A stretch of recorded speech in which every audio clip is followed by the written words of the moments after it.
अपना गांव कनेक्शन है, अपना गांव कनेक्शन है। ये है गांव रेडियो, गांव कनेक्शन की पेशकश।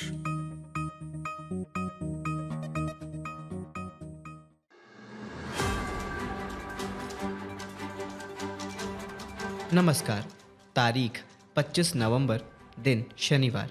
ये गांव कनेक्शन का पॉडकास्ट इस हफ्ते खास है। गांव कनेक्शन के इस पॉडकास्ट में आज बात करेंगे उत्तर प्रदेश में अब आम जनता भी बड़े प्राइवेट अस्पतालों में करा सकेगी मुफ्त इलाज। युवाओं में बढ़ते हार्ट अटैक की घटनाओं का कोविड वैक्सीन से क्यों नहीं है कोई संबंध। भारतीय वैज्ञानिकों ने विकसित की मक्के की नई प्रजाति। मीट और अंडे से कहीं ज़्यादा है इसमें प्रोटीन। खाद्य तेल की बढ़ती कीमतों को देखते हुए विशेषज्ञ क्यों दे रहे हैं घानी तेल की तरफ फिर लौटने की सलाह। और रबी फसल की बुवाई से पहले बारिश की आशंका। सबसे पहले बात अच्छी खबर से। उत्तर प्रदेश में अब आम जनता भी बड़े प्राइवेट अस्पतालों में मुफ्त इलाज करा सकेगी। राज्य सरकार ने प्रदेश में 70% परिवारों के आयुष्मान कार्ड बनाकर रिकॉर्ड कायम करने का दावा किया है। सरकार का कहना है कि प्रदेश के साथ ही केंद्र सरकार की योजनाओं का लाभ भी लोगों तक पहुंचाया जा रहा है। उत्तर प्रदेश में कुल लाभार्थियों में से 70% परिवारों के आयुष्मान कार्ड बनाए जा चुके हैं। प्रदेश सरकार ने पात्र लाभार्थियों के 100% कार्ड बनाने के लिए विशेष अभियान चलाया है। अब तक प्रदेश के 3662 अस्पतालों को आयुष्मान कार्ड से जोड़ा गया है। उत्तर प्रदेश पूरे देश में 4,15,41,992 से अधिक आयुष्मान कार्ड बनाकर पहले पायदान पर है, जबकि दूसरे स्थान पर मध्य प्रदेश है, जहां अब तक 3,70,00,000 आयुष्मान कार्ड बनाए गए हैं। उत्तर प्रदेश के बाद मध्य प्रदेश, छत्तीसगढ़, कर्नाटक और आंध्र प्रदेश का नंबर आता है। वहीं तीसरे स्थान पर छत्तीसगढ़ है, जहां 2,03,00,000 कार्ड धारक हैं, जबकि चौथे स्थान पर कर्नाटक और 5वें स्थान पर आंध्र प्रदेश है। खास बात यह है कि अब तक प्रदेश के 3,662 अस्पतालों को आयुष्मान कार्ड से जोड़ा जा चुका है, ताकि इलाज के लिए लाभार्थियों को इधर उधर ना भटकना पड़े। इसमें 1,118 सरकारी और 2,544 निजी अस्पताल शामिल हैं। इन अस्पतालों की तरफ से 27,62,262 लाभार्थियों का इलाज किया जा चुका है, जिसमें kidney transplant, heart surgery, heart disease और कैंसर के इलाज के साथ सर्जरी करने वाले 4,37,290 लाभार्थी भी शामिल हैं। युवाओं में बढ़ते हार्ट अटैक की घटनाओं को कोरोना वैक्सीन से जोड़ने के मामले में भारतीय चिकित्सा अनुसंधान परिषद यानी ICMR की ताज़ा रिपोर्ट में कई चौंकाने वाली बातें सामने आई हैं। रिपोर्ट के मुताबिक अचानक हो रही मौत का कोविड वैक्सीन से कोई लेना देना नहीं है। पिछले कुछ महीनों में सोशल मीडिया पर कई ऐसे वीडियो देखने को मिले हैं जिनमें अचानक डांस करते, जिम में एक्सरसाइज करते लोगों की हार्ट अटैक से मौत हो जा रही है। इस तरह की अचानक मौत को कोविड वैक्सीन से जोड़ा जा रहा है कि वैक्सीन के साइड इफ़ेक्ट के चलते मौत हो रही है। ICMR ने कहा कि पिछले 3 साल के उसके अध्ययन में 18 से 45 साल के ऐसे युवा शामिल थे जिनकी 1 अक्टूबर 2021 से 31 मार्च 2023 के बीच अचानक हार्ट अटैक से मौत हुई थी। 87% लोगों को कोविड वैक्सीन की कम से कम 1 डोज लग चुकी थी। 2% को अस्पताल जाने की ज़रूरत पड़ी थी। 2% लोगों में कोरोना से रिकवर होने के बाद भी सांस फूलने, ब्रेन फॉगिंग या दूसरी दिक्कत बनी रही थी। इन लोगों में से 10% लोग ऐसे भी थे जिनके परिवार में पहले भी किसी की अचानक मौत हो चुकी थी। मरने वाले में 27% लोग सिगरेट पीते थे, 27% लोग शराब पीते थे। मृतकों में से 677 लोग ऐसे भी थे जिन्होंने मौत से 48 घंटे पहले या उससे पहले ड्रिंक्स ली थी। 18% यानी 692 लोग मौत से 1 साल पहले तक एक्सरसाइज कर रहे थे। इसके अलावा इस स्टडी को कंट्रोल ग्रुप में भी किया गया। कंट्रोल ग्रुप में 18 से 45 वर्ष के 4,850 लोगों को शामिल किया गया, जिसमें से 2,916 का डिटेल एनालिसिस किया गया। इनमें से 81% युवा वैक्सीन की कम से कम 1 डोज लगवा चुके थे।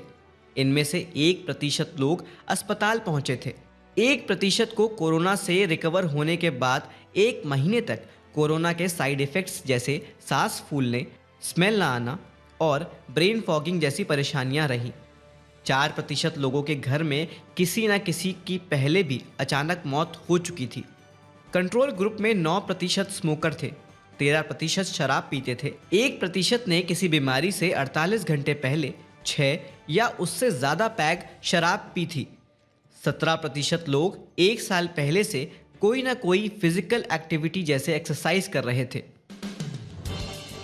अगर आप शरीर में प्रोटीन की कमी को पूरा करने में सिर्फ मांस, अंडा, दूध या महंगे सप्लीमेंट्स को ही काम का मानते हैं तो गलत हैं। कृषि वैज्ञानिकों ने अब अनाज की ऐसी प्रजाति विकसित की है जो शरीर में भरपूर प्रोटीन दे सकता है। भारतीय कृषि अनुसंधान परिषद ICAR और BHU ने अपने अलग अलग केंद्र में मक्के की ऐसी प्रजाति विकसित की है जिसमें ये सब है, यानी एक मक्के में प्रोटीन, कार्बोहाइड्रेट, फाइबर, विटामिन, खनिज और एंटीऑक्सीडेंट सब है। ICAR की नर्सरी में तैयार बायोफोर्टिफाइड मक्का में प्रोविटामिन A, लाइसिन और ट्राइप्टोफेन जैसे गुण हैं। कुछ समय पहले काशी हिंदू विश्वविद्यालय यानी BHU के कृषि वैज्ञानिकों ने भी मक्का की एक नई प्रजाति बायोफोर्टिफाइड मक्का विकसित की, जिसमें सामान्य मक्का की तुलना में करीब 2.5 गुना यानी 250% ज़्यादा विशेष प्रकार के प्रोटीन हैं। बायोफोर्टिफाइड मक्का कुपोषण से लड़ने में भी काफ़ी कारगर है। ग्लोबल हंगर इंडेक्स 2023 की रिपोर्ट के मुताबिक देश में 16.6% आबादी कुपोषण का शिकार है। ऐसे में ये बायोफोर्टिफाइड मक्का उन लोगों के लिए सबसे उपयोगी साबित हो सकता है जो गांव में रहकर भी इस अनाज से अपने स्वास्थ्य की देखभाल कर सकते हैं। खाद्य तेल की बढ़ती कीमतों को देखते हुए विशेषज्ञ घानी तेल की तरफ फिर लौटने की सलाह दे रहे हैं।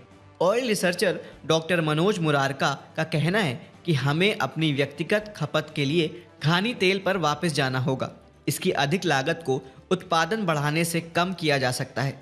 गांव कनेक्शन से बातचीत में उन्होंने कहा, हमें अपने लंबे इतिहास, बेहतर स्वाद और पारंपरिक उपयोगों के साथ घानी उत्पादित तेल के महत्व को समझना होगा। हमारी पुरानी तकनीक हमें खाद्य तेल संकट से बाहर निकालने का रास्ता दिखा सकती है। ज़रूरत उस रास्ते को समझने और उस पर चलने की है। इसके लिए हमें अपनी प्रतिबद्धता को मजबूती से दोहराना होगा। खाद्य तेल की कीमतों के मौजूदा संकट की भविष्यवाणी कई सालों से की जा रही है और सरकार आत्मनिर्भरता की ओर लौटने के बारे में कितनी गंभीर है, इस बारे में संशय बना हुआ है। खासकर जब पूर्वोत्तर में पाम तेल उत्पादन जैसे साधनों को बढ़ावा दिया जा रहा है, जिसके साथ पर्यावरण से जुड़ी समस्याएं हैं। डॉक्टर मनोज मुरारका कहते हैं, हमें केवल लागत और स्वास्थ्य दावों के नज़रिए से खाद्य तेल पर विचार करना बंद करना चाहिए। भारत मुख्य रूप से इंडोनेशिया, मलेशिया और थाईलैंड से पाम ऑयल आयात करता है, जबकि सोयाबीन और सूरजमुखी तेल का आयात अर्जेंटीना, ब्राज़ील, रूस और यूक्रेन से करता है। खाने के तेलों का इतिहास करीब 3,500 साल से भी ज़्यादा पुराना है। कहा जाता है कि तेल के बीज का इंसानों ने काफ़ी पहले से इस्तेमाल शुरू कर दिया था। हालांकि इसके उपयोग के तरीके के बारे में अब तक कुछ साफ नहीं है, फिर भी संभव है कि इसे क्रश करके तेल बना दिया गया हो। इसके बाद तो तिलों को पीसने या कुचलने के साफ प्रमाण हैं। इतिहासकार बताते हैं कि 1930 के दशक के अंत में हड़प्पा में खुदाई में तिलों के ढेर और जले हुए तिल मिले थे। इन्हें करीब 3500 ईसा पूर्व का बताया जा रहा है। ये खाद्य तेल उत्पादन के शुरुआती उदाहरणों में से एक माना जा रहा है। रबी फसल की बुवाई से पहले बारिश की आशंका ने किसान भाइयों को चिंता में डाल दिया है। मौसम विभाग की माने तो उत्तर प्रदेश में 27 नवंबर को बारिश होने की आशंका है। लखनऊ मौसम केंद्र के मुताबिक ये बारिश पूरे प्रदेश में होगी, जिससे तापमान में भारी गिरावट के साथ ठंड बढ़ सकती है। उधर गुजरात में पहले ही कुछ हिस्सों में बारिश का अनुमान व्यक्त किया जा चुका है। 25 से 27 नवंबर तक साइक्लोनिक सर्कुलेशन की वजह से बारिश की यहां संभावना व्यक्त की गई है, जिसमें राज्य के सूरत, नवसारी, वालसाड और डांग जिले में आंधी तूफान के साथ बारिश की संभावना है। यही नहीं, अगले 24 घंटों के दौरान तमिलनाडु और केरल में भी हल्की से मध्यम बारिश के साथ कुछ स्थानों पर भारी बारिश हो सकती है।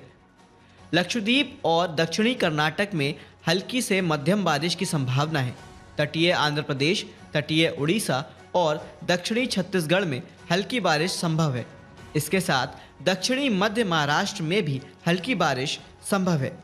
अगर ऐसा होता है तो इन राज्यों के किसानों के लिए बेमौसम बरसात महंगी साबित हो सकती है। गांव कनेक्शन के पॉडकास्ट इस हफ्ते खास में आज इतना ही। नमस्कार। ये अपना गांव कनेक्शन है रे, अपना गांव कनेक्शन है रे, अपना गांव कनेक्शन है। ये है गांव रेडियो, गांव कनेक्शन की पेशकश। कनेक्शन है, अपना गांव कनेक्शन है। ये अपना गांव कनेक्शन है रे, अपना गांव कनेक्शन है रे, अपना गांव कनेक्शन है। Let's go! Come on, G! Yeah! Come on, huh? Look at you!